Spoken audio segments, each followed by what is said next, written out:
Hi, my name is Sean, also known as Edge FPV, and today I finally got my ImpulseRC Reverb frame, which I'm also calling the Reverb Final Glidus frame, because he's had so much part to do with this.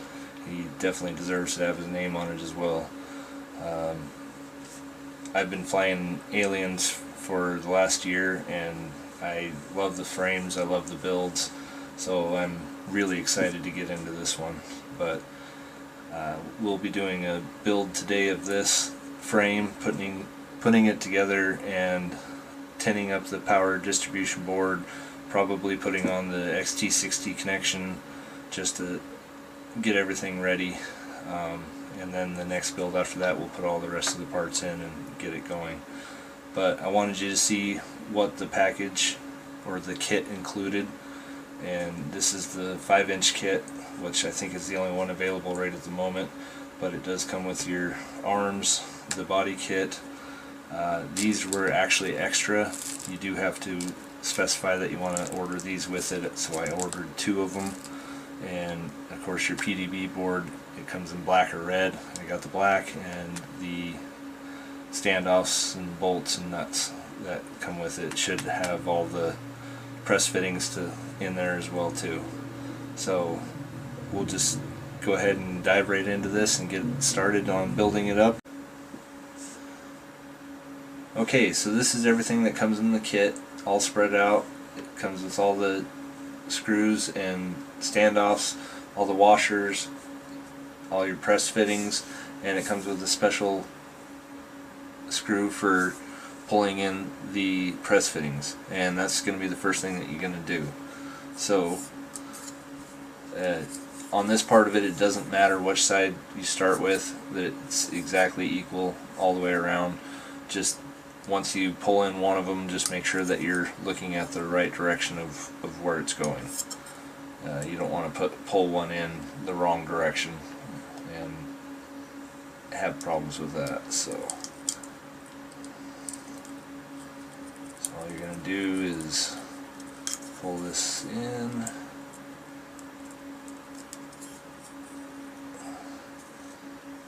line up just right, and you just kind of want to snug it up just a little bit there, and then just go ahead and tighten up slowly, and it should just suck right in very nice and flat. Make sure that you do have the washer underneath there so you don't scar up your carbon fiber, and just go until it pretty much stops. And that's about it. So then you can back that off.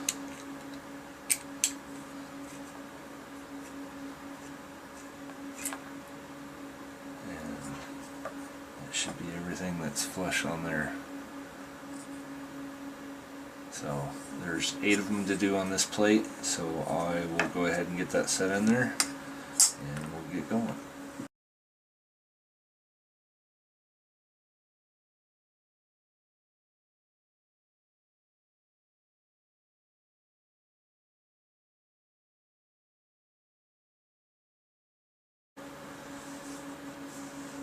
Okay, after we get the press fittings in, we're going to go ahead and put the arms on, and what it's calling for is a 12mm bolt and a 10mm bolt. So we can go ahead and put these washers on.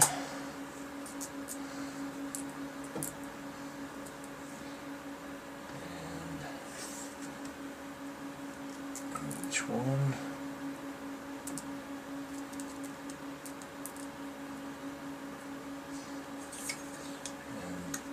10mm is going to go through there, 12mm is going to go through this other hole there, and then we will use one of the arms.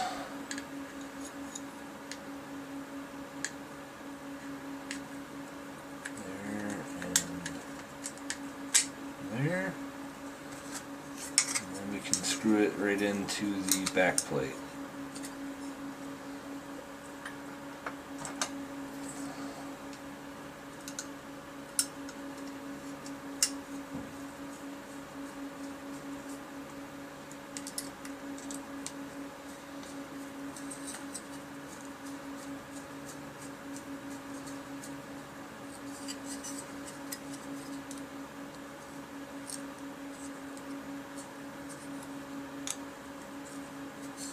Okay, and the reason why they're using the 12mm on the inside is so we can get these rubber standoffs on top of there when it's ready to go to that step. So I will go ahead and finish putting on the rest of these arms.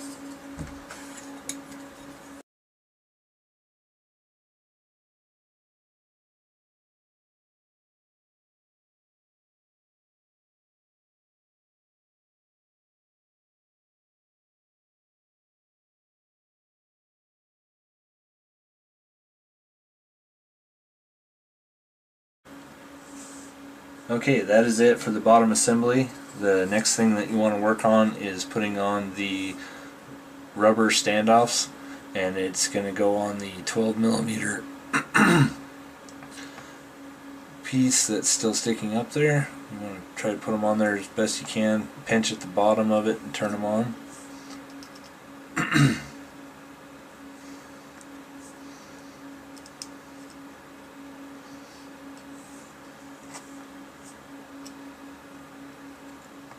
Once you get those on, then you can slide the PDB board right over the top. I have already gone ahead and tinned the board so it's ready to go, and it just slides right over the top of there like so. And it does actually come with an adhesive sticker for the bottom, so you can just place it on there like that and stick it there permanently. I'm not 100% ready to do that quite yet, so we'll just set that off to the side, but as you can see, it slides right over the press nut and the rubber standoff. So I'll set that to the side, and the next thing I'm going to go ahead and work on is putting on the standoffs, and it's a little bit different order. They're all going to use these 6mm M3 button head nuts, and on the front there we are going to use the 3 long ones that it came with.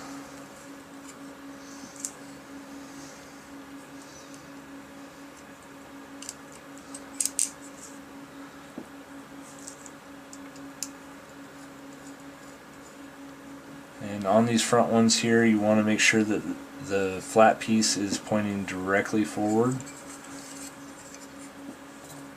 so the camera mount can actually fit perfectly in the slot. So just kind of line it up the very best you can and tighten that up.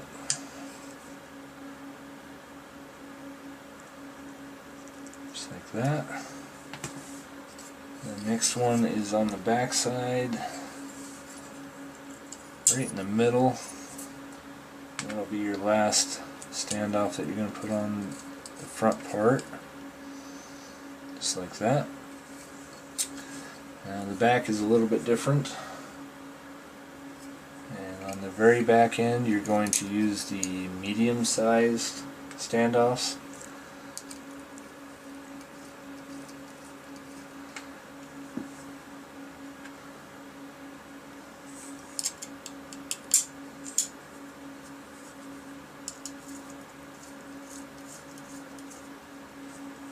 The center section of this one, you're going to use the small standoffs.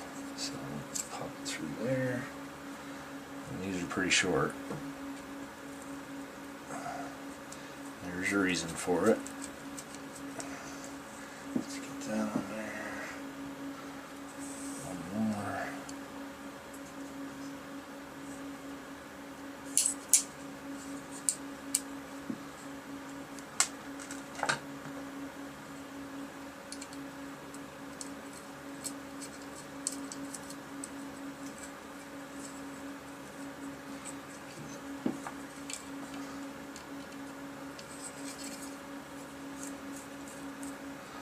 Go ahead and tighten those up.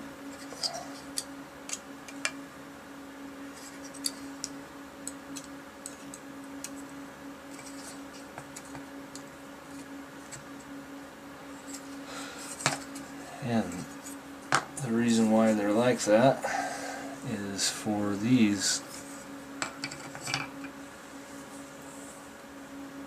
antenna mounts, and they got the hole and everything through them, and they got this little groove right on the side there to go against the frame so it doesn't move, and those will go right on the top of here, similar to that. I'll show you here.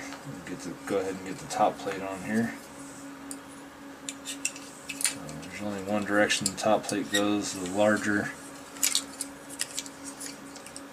cutout is for the camera, the smaller cutout is for the antenna on the back.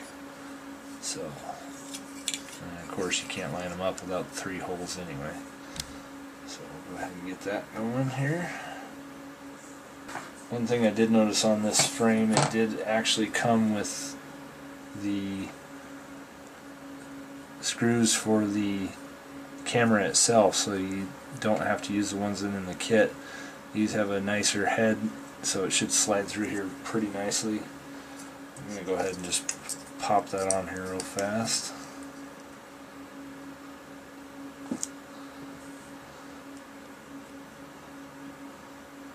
I'm going to be using a Foxy or Predator.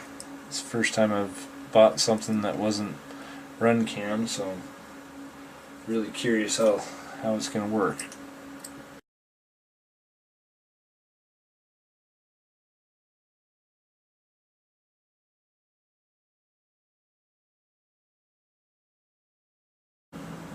Okay, so I got the camera mount together. One thing to note, that you do definitely want this cut right here to be facing back, otherwise it's too far back and it'll actually hit on the center standoff here. So like this, you'll be able to fit it in without a problem. So I actually did put it on wrong the first time and realized that that's what was going on with it. So we'll go ahead and slide this piece in.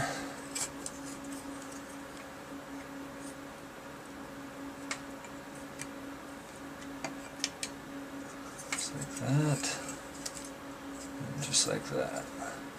And it fits in very nicely. Very flush on the bottom.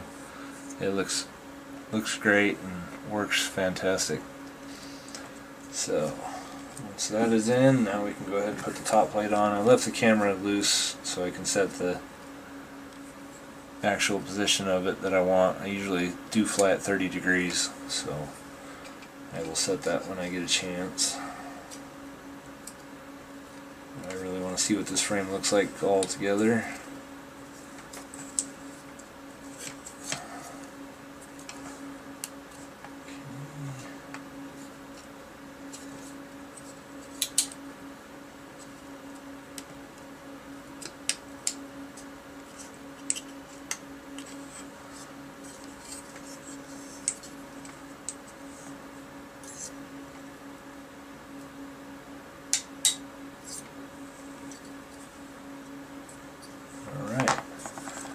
That's all together in that part of it, so now we can go ahead and start putting the screws through.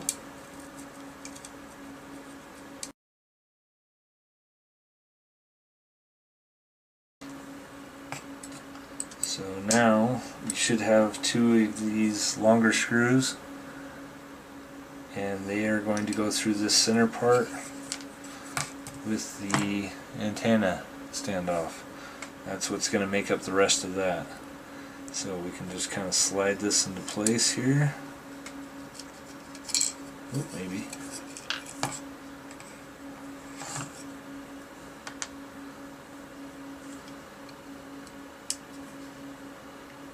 Just like that. We'll go ahead and put one of the antennas in. And the antenna, this is a really neat design.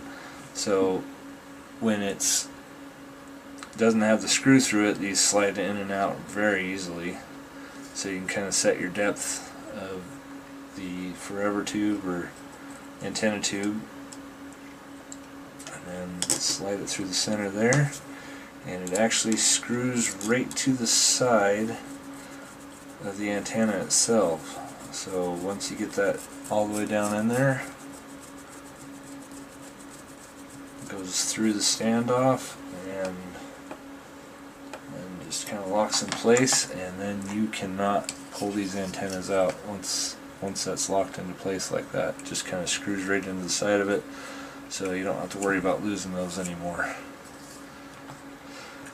I'll put the other side on real quick.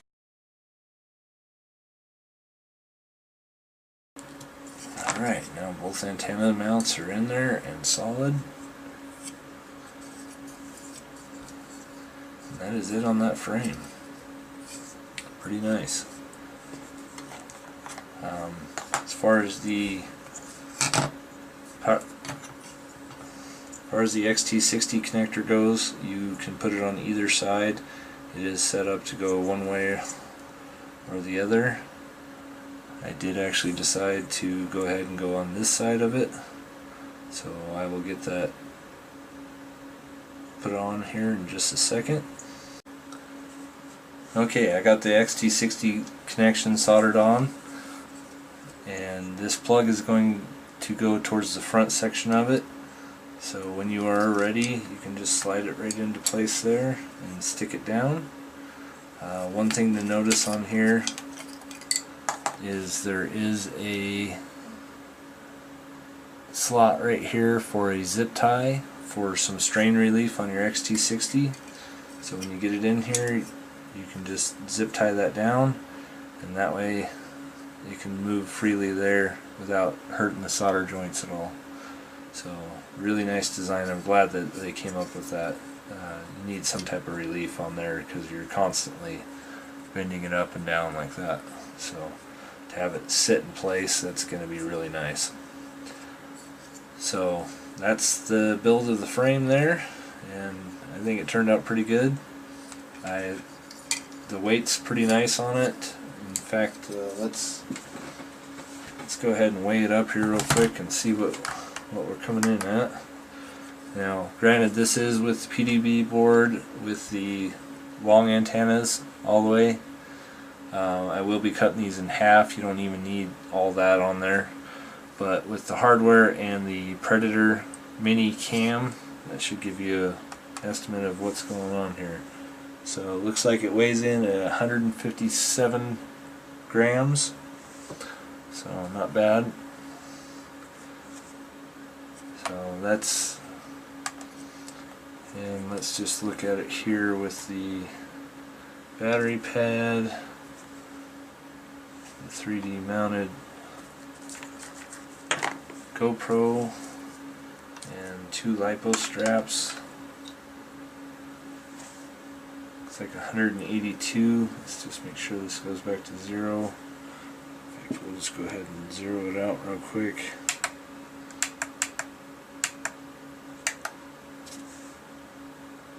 There we go. And one more time. So about 181, 182 grams on the frame with the camera, the PDB board actually tinned up, the arms on, the full length of the antennas. So not too bad. It feels pretty light to me. We'll just have to see once we get everything up and running on it. So anyway, the 3D printed GoPro mount that I got was the couch instead of the full enclosure. I just prefer it just so I can actually fit this into places that I need to. There's nothing wrong with the full enclosure. I prefer the couch style one so I can just swap in between my GoPros in and out through that. It's a little bit easier than the full enclosure. So, but that's that part of the build, and we will be putting KISS ESCs, KISS version 2 flight controller, all that good stuff on in the next episode. Thanks again. Bye.